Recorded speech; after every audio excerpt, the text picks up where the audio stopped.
규모의 경제. 기업의 규모가 커지면서 생산량이 늘고 이에 따라 평균 생산 비용이 감소하는 현상을 규모의 경제라고 한다. 규모의 경제에는 다양한 원인이 있을 수 있다.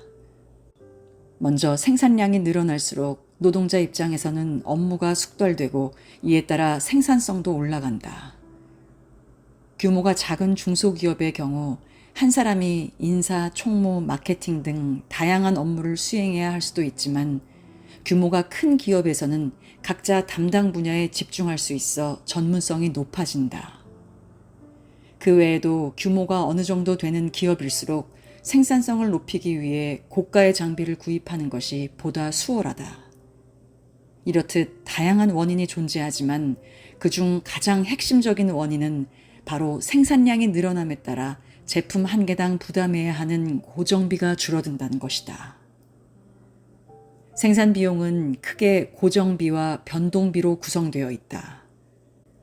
고정비는 생산량과 상관없이 발생하는 비용으로 만일 기업을 한 달 내내 운영하지 않더라도 발생하는 비용이다.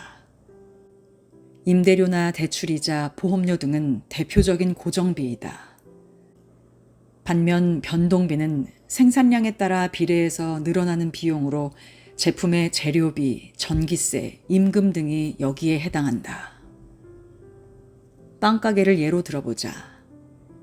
이 가게에서 임대료 및 대출이자 등 매달 고정적으로 나가는 비용이 500만 원이다. 그리고 빵을 한 개 만들 때마다 들어가는 비용이 500원이다. 그렇다면 이 가게에서 매월 5,000개의 빵을 생산한다면 빵 한 개당 드는 평균 비용은 얼마일까? 먼저 빵 5,000개를 생산하는 데 드는 총 비용을 알아보자. 고정비로 500만 원에 빵 한 개당 500원씩 5,000개면 250만 원이 추가적으로 들어 총 비용은 750만 원이 된다. 총 비용 750만 원으로 5,000개를 나누면 개당 평균 비용은 1,500원이 된다.